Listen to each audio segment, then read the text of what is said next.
ছাত্ররা তো এখন সেক্স স্ক্যান্ডেলও বেরোতেছে, অর্থাৎ এই এখন ছাত্র আগামী আপনি খেয়াল ছাত্রদের রাখবেন স্ক্যান্ডাল বাইরে হবে না তো বাইরে হবে কি বড় বড় মানুষের, ওরা ইয়াং ওদেরই তো বাইরে হবে স্ক্যান্ডাল। আরে বড় মানুষেরও বেরোইছে, ফাঁসি হলো না কয়েকদিন আগে, প্রত্যেকটা জায়গায় তো আটকাইছে। না পারলে ছেড়ে দিক, না পারলে ছেড়ে দিক। আহা, সেটা তো ছাড়তেই পারে, সেটা তো ছাড়তেই পারে, সেইটাই করবে, সেইটাই করবে। এটা এনজিও না, এনজিও না, দেশ চালাতে না পারলে ছেড়ে দিক।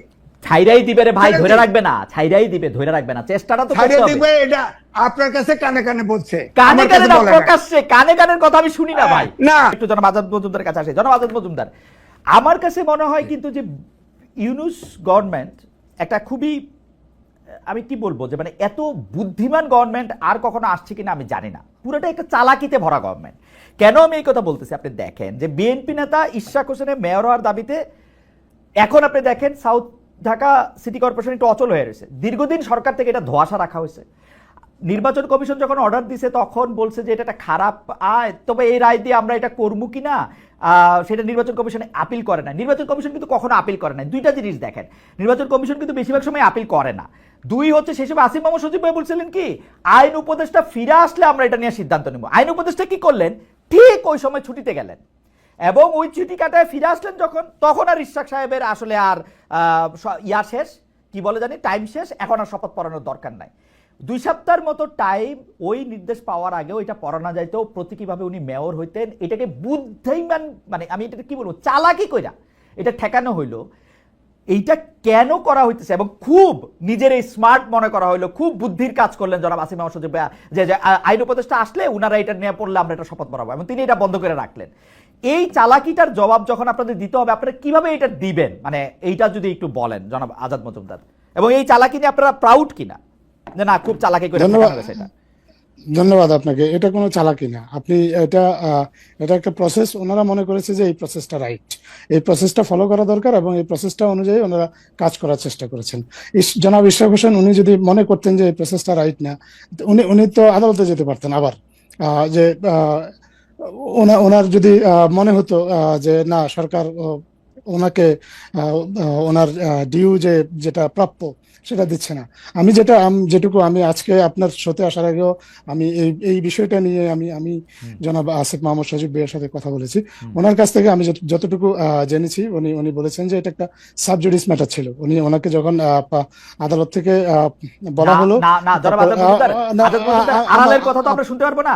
আসিফ মাহমুদ সজীব ভাইয়া স্পষ্ট বলেছেন যে আমরা আইন উপদেষ্টার মতামত চেয়েছি, আদালতের সাবজুডিস ছিল না। সেটা আইন উপদেষ্টার মতামত উনি চাইতেই পারেন আদালতে, যখন কোনো একটা বিষয় কোন একটা আইন উপদেষ্টা ছুটিতে থাকলে আমাদের এখানে এসে বলছেন যে সে আদালতের এই রায়টা ভুল ছিল। আপনি কিন্তু আমাকে শেষ করতে দিন। জি জি প্লিজ শেষ করুন।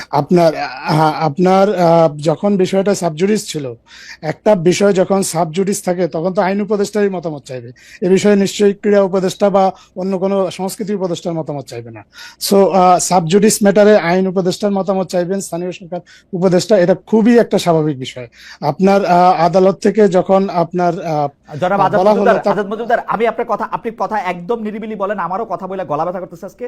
আমি জিনিসটা বলি যে আসিফ মোহাম্মদ সজীব ভুইয়া যে আইন উপদেষ্টার মতামত চাইছেন বা চাইবেন, ওই সময় পাবলিকলি উনি যে কথা বলেছেন, সেই সময় কিন্তু এইটা তিনি বলেন নাই যে বিষয়টা সাবজুডিস, তাই আপনার মতামত আমি চাইতেছি। তিনি আইনি ব্যাখ্যার জন্যই আইন উপদেষ্টার ব্যাখ্যা চাইছেন, সাবজুডিস বলে না। কিন্তু আপনি প্লিজ আমার একটু কথা বলেন, উনি কোন কারণে মতামত চেয়েছেন সেটা তো আপনাকে বলেন। উনি যেটা বলছেন সেটা আমি বলতেছি, উনি বলছেন যে আমি মতামত চাচ্ছি কারণ জিনিসটার মধ্যে আইন উপদেষ্টা মতামত দরকার। হ্যাঁ, তো উনি দরকার এই কারণে চেয়েছেন, এবং দরকারটা কি কারণে সেটা তো উনি আপনাকে বলেননি। আর যেহেতু আপনাকে বলেননি, আপনি এটা তো অনুমান নির্ভর কোনো কিছু। আপনি কি তার কাছ থেকে শুনেছেন? আমি তার কাছ থেকে শুনেছি সাবজুডিস বলে উনি আইন উপদেষ্টা মতামত চেয়েছেন।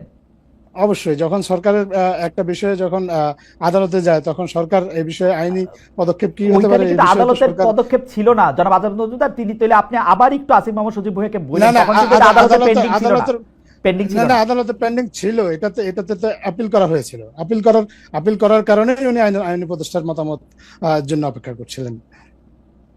তো আপনি বলতেছেন যে এটা সাবজুডিস বলে আইন উপদেষ্টা মতামতের জন্য অপেক্ষা করতেছিলেন, তারপরে যখন আইন উপদেষ্টা ফিরে আসলেন তখন আর বিষয়টা সাবজুডিস থাকলো না, তখন বিষয়টা হইলো যে শপথের বা মেয়াদ শেষ হয়ে গেছে, সেই জন্য আমরা শপথ পড়াবো না। না, তখন তো নির্বাচন কমিশন যে গ্যাজেটটা দিয়েছিল সেটার মেয়াদ শেষ হয়ে গিয়েছে। তারপরে আবার আরেকটা এইটা চালাকি মনে হয় কিনা জনাব আজাদ? না না না না, এটা একটা আইনি প্রক্রিয়া। আপনার আইনি প্রক্রিয়া অনুসরণ সেই করা আইন হচ্ছে আপনি শাহাদাত সাহেবের সঙ্গে দেখাবেন না, ইশাক সাহেবের না, সঙ্গে দেখাবেন, এটা হচ্ছে আপনার ইচ্ছা। আমার ধারণা আপনাকে আরেকটু এই বিষয়ে গভীরে যাওয়া প্রয়োজন। না, শাহাদাত আমি এত সাহেবের গভীরে যাইতে পারবো না, আপনি নিয়ে না যান না, আমাকে অবশ্যই বলুন। যাইতে হবে। যে বলেন আপনি যখন বলেন, কখনো কোনো গভীরতার সাথে আলোচনা দেখান। করবেন অবশ্যই জি। আপনি শাহাদাত সাহেব এবং ইশরাক সাহেবের বিষয়টা ভিন্ন। শাহাদাত সাহেব মামলা একটা ছিল করেছিলেন একটা ঢাকা। ফলাফল বাতিলের জন্য। উনি ওনার আগে যাকে জনাব রেজাউল করিম ওনাকে বিজয়ী ঘোষণা করা হয়েছিল, উনি এই ফলাফলটা বাতিল চেয়ে আদালতে আবেদন করেছিলেন। আর জনাব ইশরাক নির্বাচনটাই বাতিল করার আবেদন করেছিলেন। দুটো আবেদনই ছিল ভিন্ন। দুটো আবেদন জনাব আজাদ মজুমদার, ভিন্ন ভিন্ন আবেদনে একই রেজাল্ট আসতে পারে, ভিন্ন ভিন্ন রায় আসতে পারে। জনাব ইশরাকের রায় আমি দেখেছি, আপনারা এই উকিলি তর্ক করতেছেন যে আবেদন ভিন্ন, কিন্তু রায় আমি পড়ে দেখেছি, সেই কোর্টের রায়ের মধ্যে ইশরাককে ওইখানে বসানোর ব্যাপারে কোনো আপত্তি ছিল না, কোনো রকম ঝামেলাও ছিল না। কোর্টের আপনি জানেন যে কোর্টের অনেকগুলো লেয়ার আছে। আমি আপনাকে বলি, না অবশ্যই আসে যায়, আমি আপনাকে বলি অবশ্যই না যায় না, আমি আপনাকে বলি কেন যায় না, আমি আপনাকে বলি যে বাংলাদেশের সর্বোচ্চ আদালত, বাংলাদেশের সর্বোচ্চ আদালত পঞ্চম সংশোধনী, দ্বাদশ সংশোধনীর মতো বড় বড় সংশোধনী বাতিল করেছিল কিসের আবেদনের প্রেক্ষিতে আপনি জানেন? মুন সিনেমা কার মালিকানা যাবে সেটার জন্য, মুন সিনেমা হল। আমি এই বিষয়ে মুন সিনেমা হল বা পঞ্চদশ সংশোধনী এত বড় সেই জন্য আমি বললাম আবেদনের বিষয়ের উপরে রায় নির্ভর করে না রে ভাই, আবেদনের বিষয়ের উপরে রায় নির্ভর করে না। না, কিন্তু আবেদনের একই পৃথক আবেদনে যদি একই ধরনের ফলাফল আসে, নাগরিকদের কারো মনে হয়তো প্রশ্ন আসতে পারে। আপনার কাছে যেরকম একরকম প্রশ্ন আসে, নাগরিকদের মনে হয়তো কোনো প্রশ্ন আসতে পারে। সে কারণে এটা একটা রিট হয়েছিল। রিট করার অধিকার তো প্রত্যেকটা নাগরিকের আছে।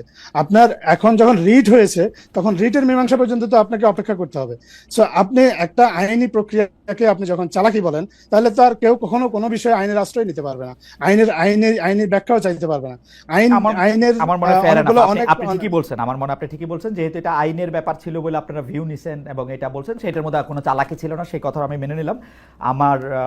আমার মনে হয় যে তাহলে ঠিকই আছে। জনাব ইশরাক হোসেন এটা এখন যেটা করতেছেন সেটা অন্যায় করতেছেন, ঠিক করতেছেন না, এবং তাকেও আসলে আইন কানুনের এই ব্যাপারগুলি বোঝা উচিত। আমি এই ব্যাপারে একটু জনাব আজিজ, আজিজ আপনার একটু মন্তব্য শুনতে চাইবো ছোট করে। জনাব আজাদ মজুমদার স্পষ্ট বলেছেন যে এটা আসলে আইনি প্রক্রিয়া ছিল, তারা কোনো আইনের বার্তায় ঘটান নাই। আমি খালেদ, আপনার কথাই আমি একমত। এটা সরকারের অযোগ্যতা, সরকার এই সমস্যা তৈরি করেছে, সরকার চালাকি করেছে। কারণ হচ্ছে সুপ্রিম কোর্টের রায়, সেটা ইলেকশন কমিশন প্রজ্ঞাপন দিয়ে দিছে, এলজিআইডি মিনিস্ট্রি ওথ পড়াবে, ওথটা বাকি ছিল। হ্যাঁ, সেটার ব্যাপারে এমন ভাবে আজিজ ভাই, এমন ভাবে আপনি বলতেছেন ওথটা বাকি, যেন ওথটা কিছুই না, ওথটা যে একটা কিছু, সেইটার জন্যই তো ওথ না হইলে কেউ মেয়র হইতে পারে না, এই প্রভিশনটা রাখা হয়েছে।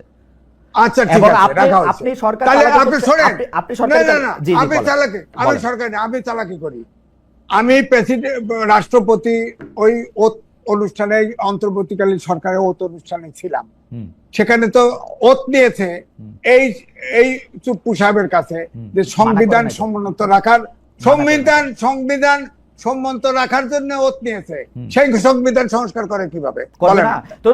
এদের কি কথা বলেন? আমি ওথ নিয়েছি, আমি এই ঘর ঠিক রাখবো, আমি ঘর রং করতে পারবো না, জানালা একটা লাগাতে পারবো না? না না না, আপনি মালিক হলে পারবেন, আপনি পারবেন না। এটা নির্বাচিত, আমি তো জনগণের রিপ্রেজেন্টেশন করতেছি। জনগণের রিপ্রেজেন্টেশন, এটা আপনি বলতে পারেন, কিন্তু আমি কথা হচ্ছে এইরকম একটা গণঅভ্যুত্থানের পরে একটা সরকার ক্ষমতা আসলো, আপনি তার রিপ্রেজেন্টেটিভ গভর্নমেন্ট করবেন না?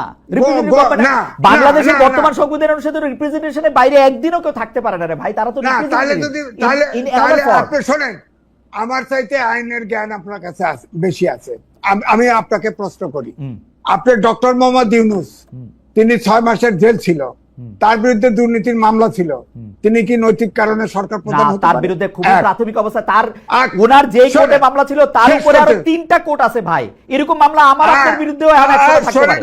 আজাদ সাহেব মামলা দিয়ে দিলে আপনার মামলা হয়ে যাবে না। শেষ করি, সেই কেসগুলোতে উনি নড়েন নাই, সেই কেসগুলো এক্সিকিউটিভ অর্ডারে খালাস করে দিয়েছে। 1 2 হলো, তিনি আপনি খেয়াল করে দেখেন যে তিনি আপনার 106 অনুচ্ছেদ অনুযায়ী সুপ্রিম কোর্টের মতামত নিয়েছে প্রেসিডেন্ট, এটা প্রথমে বলা হলো, এখনো বলা হচ্ছে, এবং সেনা প্রধান বলেছিল যে আপনার 626 জন সেনানিবাসে আশ্রয় নিয়েছে। আমি নিজে বলেছি হুম। যে অন্তর্বর্তীকালীন সরকার কেন সেনাপ্রধানকে জিজ্ঞেস করে না 626 জন গেল কোথায়? আমরা তো ভারতে না, না, দেখি, আমি আমরা বলি- দুবাইতে আমি বলি- দেখি। আমি বলি আজিজ ভাই আর্গুমেন্টটা বলেন যে 106 অনুসারে প্রধান বিচারপতি সহ 6 জন বিচারক বলছে আমি যে- আমি ওইটাই শেষ করছি। জি। যখন সেনা আইএসপি থেকে সেই তালিকা দেওয়া হলো, হ্যাঁ তখন দেখা গেল প্রধান বিচারপতি অ্যাপিলেট ডিভিশনের আরো জাস্টিস ওই সেনানিবাসে হ্যাঁ, ছিল। তাতে অসুবিধা কি হয়েছে?